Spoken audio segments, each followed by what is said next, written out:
Bonjour et bienvenue dans ce Planète électrique consacré à la charge rapide. Je vais ici vous parler des deux gros réseaux de charge ultra rapide les plus médiatisés en Europe, mais il en existe d'autres partageant des philosophies et des caractéristiques similaires. Entre les réseaux dits traditionnels qui n'existaient pourtant pas il y a quelques années et les nouveaux chargeurs 800 volts censés rendre la charge aussi rapide que pour une voiture thermique, on peut se demander qui a la bonne solution. Et c'est ce que nous allons voir dans cette vidéo.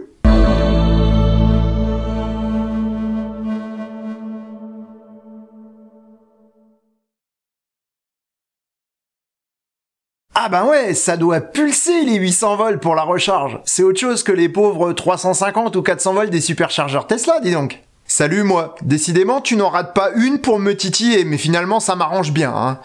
Alors tu me dis que 800 volts c'est mieux que 400. Bah oui, forcément, ça va 2 fois plus vite pour charger. Retournons d'abord aux bases et voyons si tu as raison. Je fais ici un rappel pour ceux qui n'ont pas vu les autres vidéos de la série sur les recharges. Dans le passé, je vous avais expliqué la différence entre courant alternatif et courant continu. Le courant électrique est présent dans notre vie sous deux formes, le courant continu et le courant alternatif.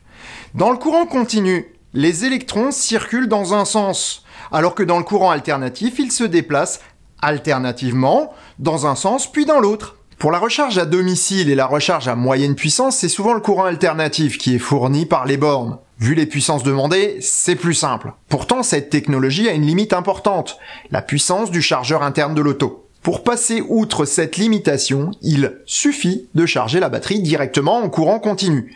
C'est typiquement ce que font les bornes de superchargeurs Tesla ou Ionity. Dans les anciennes autos électriques, on a utilisé des tensions diverses et variées, 12 volts, 24 volts, 48 volts et dernièrement 350 et 400 volts sur les autos les plus modernes. Pour bien comprendre les principes, je vais faire appel dans toute cette vidéo à une analogie, le moulin à roue. Situé au bord d'une rivière, le moulin collecte de l'eau pour faire tourner sa roue. Afin d'améliorer ses capacités, le moulin capte la rivière et fait passer l'eau dans une conduite qui mène à la roue. Les deux choses qui déterminent la puissance que l'on pourra fournir à l'aide de la roue sont la pression et le débit de l'eau. La roue sera dimensionnée en fonction de ces deux grandeurs, pour profiter au maximum des caractéristiques de cette alimentation en eau. Pour une borne de recharge, c'est strictement le même principe. Le courant arrive généralement avec une pression et un débit. La pression, c'est la différence de potentiel électrique, ou tension, et le débit est la quantité d'électrons qui circulent dans le fil, et donc c'est l'intensité. La tension est exprimée en volts et l'intensité en ampères. Dans le cas du courant continu, on calcule la puissance à l'aide d'une formule ultra simple, niveau primaire. La puissance P en watts est le produit de la multiplication de la tension en volts et de l'intensité en ampères. P égale U fois I. Ben ouais, donc si on double la tension, on double la puissance et donc on divise par 2 le temps de charge. C'est génial! Alors en fait, c'est pas tout à fait le cas. Et ce pour plusieurs raisons. Premièrement, en raison de l'arrivée de courant sur le site de la station de recharge, qui est d'une puissance limitée. Une station de recharge ne produit pas des watts. Elle transforme le courant électrique et distribue une puissance existante. Deuxièmement, toute infrastructure doit être dimensionnée en fonction de cette puissance. L'isolation et la dimension des câbles sont dépendants, entre autres, des caractéristiques du courant à acheminer. Tesla annonce des puissances de 250 kW par borne, soit 250 000 watts. On sait que cette puissance est obtenue avec une tension de 400 volts. On aura donc une intensité de 625 ampères. Pour Ionity, c'est le chiffre de 350 kW qui est annoncé pour 800 volts. On a donc une intensité plus faible, de 438 ampères. Le gain en puissance n'est plus que de 40%, et non pas de 100% comme le laisse supposer le simple fait de multiplier la tension, puisque l'intensité est plus faible. Ben oui, mais 40% c'est quand même déjà super bien, quoi. On est d'accord, c'est une bonne chose, mais cela implique également des contraintes et des limitations. On n'isole pas des câbles faisant passer du courant à la tension de 800 volts de la même manière qu'un câble faisant passer du 400 volts. De plus, tous les composants des bornes et installations de recharge doivent être dimensionnés pour ce courant-là. Dans notre moulin, une pression d'eau double imposera des vannes et autres tuyaux adaptés à plus de pression. Toutefois, ces inconvénients sont largement contrebalancés par ce que l'on appelle l'effet Joule. Toi, tu vas finir par nous embrouiller avec tout ça, hein? Rassure-toi, je vais faire simple, pas de formule cette fois-ci. L'effet Joule, c'est la déperdition d'énergie sous forme de chaleur au passage d'un courant électrique. Pour ceux qui sont familiers de la mécanique des fluides, ce sont les pertes de charge. Et pour les autres, ce sont les pertes d'énergie dans la rivière qui alimentent le moulin. Chaque virage du lit de la rivière, chaque pierre, chaque aspérité ralentit le courant. Mais cette énergie n'est pas perdue, elle est transformée en chaleur. Or, la formule de l'effet Joule nous donne une bonne raison d'augmenter la tension plutôt que l'intensité. La perte d'énergie sous forme de chaleur ne dépend pas de la tension, mais bien seulement de l'intensité. En augmentant la tension sans augmenter l'intensité, on fera passer plus de puissance dans le même conducteur sans échauffement supplémentaire. Voilà pourquoi les lignes à très haute tension sont utilisées pour transporter le courant. Ça limite les pertes. La limite de tension est déterminée par les capacités des installations à contenir et à gérer cette tension. Mais attends, on a un problème. Si les batteries sont en 350 ou 400 volts, est-ce qu'elles peuvent accepter du 800 volts pour la recharge ? Non, bien entendu, et reconvertir en 400 volts le courant de la borne afin de l'injecter dans la batterie ferait perdre totalement l'avantage du recours à une tension plus élevée. On va devoir encore retourner à une notion de base de l'électricité. Une batterie de voiture n'est pas une grosse boîte noire uniforme. Le pack batterie est constitué de cellules qui sont branchées de manière très précise pour disposer des caractéristiques que l'on veut. Une batterie d'ancienne Tesla Model S, par exemple, comme celle de Maggie, est composée de 16 modules. Chaque module fait 25 volts au maximum. Lorsque l'on met ces modules en série, la tension s'additionne. Donc 16 x 25 égale 400 volts. Pour une batterie de 75 kWh BTX5, Tesla utilise toujours des modules de 25 volts, mais le pack n'en comporte que 14, soit 350 volts. Par contre, là où cela devient intéressant, c'est que si l'on monte les cellules en parallèle, ce ne sont pas les tensions qui s'additionnent, mais les intensités. On joue donc avec les connexions pour obtenir le couple tension-intensité voulu pour faire fonctionner au mieux la voiture. Mais si on pouvait connecter les cellules différemment entre l'utilisation et la charge, on pourrait avoir une charge ultra rapide et les bonnes caractéristiques pour l'utilisation. Eh bien parfaitement, tu as bien compris le truc. Mais comment faire ? Prenons l'exemple du pick-up Rivian. Sa batterie fonctionne à la tension maximum de 350 volts. Elle est toutefois composée de deux demi-batteries superposées, l'une au-dessus de l'autre. La grosse capacité de 180 kWh est donc composée de 2 fois 90 kWh à 350 volts. En utilisation normale, les deux demi-batteries sont connectées en parallèle, tandis qu'en charge, on les mettra en série, donnant une batterie de 700 volts. La charge est alors plus rapide et provoque moins d'échauffement. Mais si c'est si bien, pourquoi tout le monde n'utilise pas ce système ? Les causes sont multiples, mais je vais t'en citer deux principales. En premier lieu, la technologie utilisée. Depuis longtemps, le réseau électrique est standardisé et le courant délivré en fin de chaîne par le réseau électrique a une tension de 400 volts en régime triphasé. Il est nettement plus simple et moins cher de faire appel à des installations standardisées et courantes. Pas besoin de remonter la tension, on redresse simplement le courant arrivant. Ainsi, on peut produire plus de bornes et plus d'installations dans un temps donné pour un coût réduit. Si la première raison est en début de chaîne, la seconde est à la fin de la chaîne. La technologie utilisée dans les voitures.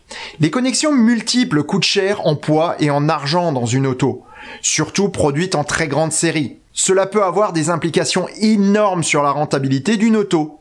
Donc, à part pour des batteries de très grosse capacité comme sur le Rivian, ou bien des autos très chères comme le Porsche Taycan qui doit justifier son prix, cette technologie est actuellement trop chère pour une utilisation généralisée. Cela risque de changer, mais pas tout de suite. Bon, ouais, mais soit dit en passant, Tesla, ce sont pas des voitures particulièrement bon marché, et elles n'ont pourtant pas cette technologie. Tu marques un point en apparence. Voyons donc pourquoi Tesla n'a pas recours à cette méthode. Une armoire de superchargeur est simple et totalement standardisée.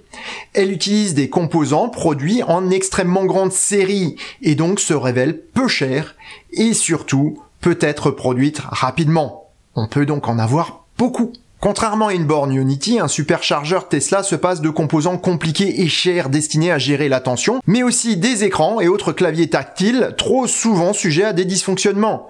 En clair, Tesla va miser non pas sur la capacité de ses bornes, mais sur leur nombre. Et là, nous sommes face à une différence idéologique importante entre Tesla et Ionity. Lorsque Ionity a 4 ou 6 bornes, Tesla en a 12 ou 24. On voit actuellement que les tailles de batterie pour les autos de grande série se stabilisent aux alentours des 75 à 80 kWh. Pour passer de 10 à 80% de charge, une Ioniq 5 en 800 volts annonce 18 minutes.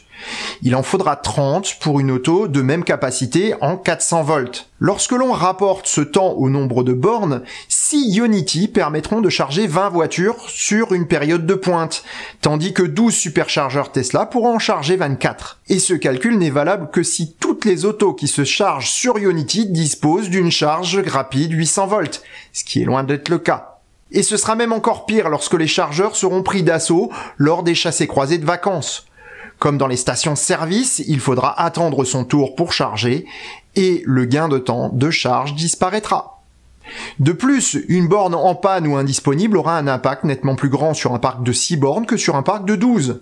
Pourtant, les deux modèles sont tout à fait valables, car ils ne sont pas basés sur le même réseau routier et ne répondent pas aux mêmes attentes. Alors que Ionity s'installe sur les autoroutes, lieu d'arrêt rapide à l'espace cher et limité, les superchargeurs Tesla privilégient les sites plus conviviaux, hors autoroute, mais aussi plus nombreux et plus fournis en bornes. Avec potentiellement plus de temps d'arrêt, un pit stop superchargeur est généralement un moment de détente et de repos. Personnellement, je préfère cette approche, mais chacun ses choix. Donc en fait, l'argument des 800 volts de Ionity, c'est du bidon. Non, pas du tout.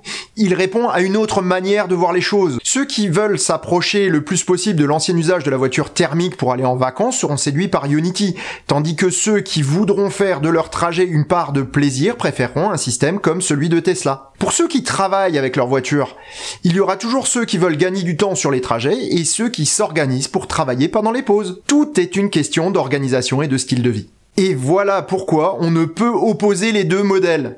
Ils répondent à des circonstances et des attentes différentes. En conclusion, je vais vous raconter ma petite histoire personnelle. Lorsque j'avais mon ancienne voiture thermique, je roulais souvent en excès de vitesse, m'arrêtais rarement et souvent très peu de temps. Juste le temps strictement nécessaire en fait. Lorsque j'arrivais à destination, je justifiais mon stress et ma conduite par le peu de temps de vacances disponible. Je voulais profiter au maximum du temps dont je disposais. Et puis j'ai vieilli. Les dernières années, avant l'achat de ma Tesla, j'ai commencé à rouler dans les limitations. Le stress est descendu d'un cran. Mon épouse et moi avons commencé à prendre le temps de déjeuner à midi dans un restaurant à l'extérieur de l'autoroute, plutôt que de prendre un casse-croûte hors de prix et pas toujours très bon sur les aires de repos. Et enfin, la Tesla est arrivée. On a découvert le plaisir de s'arrêter dans les hôtels. On a pris le temps de vivre le trajet et d'en profiter. Ce qui n'était qu'un désagrément nécessaire devenait une source de plaisir. Et finalement, je me suis rendu compte qu'au lieu de perdre du temps, j'en avais gagné. Les vacances commencent bien plus tôt qu'avant, pendant le trajet, au lieu d'attendre d'arriver stressé et exténué à destination. De plus, nous partons généralement en milieu de semaine et nous prenons souvent en cours de route une chambre d'hôte dans des lieux sympathiques et pittoresques que nous n'aurions jamais visités autrement. Et en plus, on a toujours de la place au superchargeur. Et sur ces bonnes paroles, je vous souhaite bonne route et vous dis à bientôt pour un prochain épisode du Choucroute Garage. Portez-vous bien. Ciao!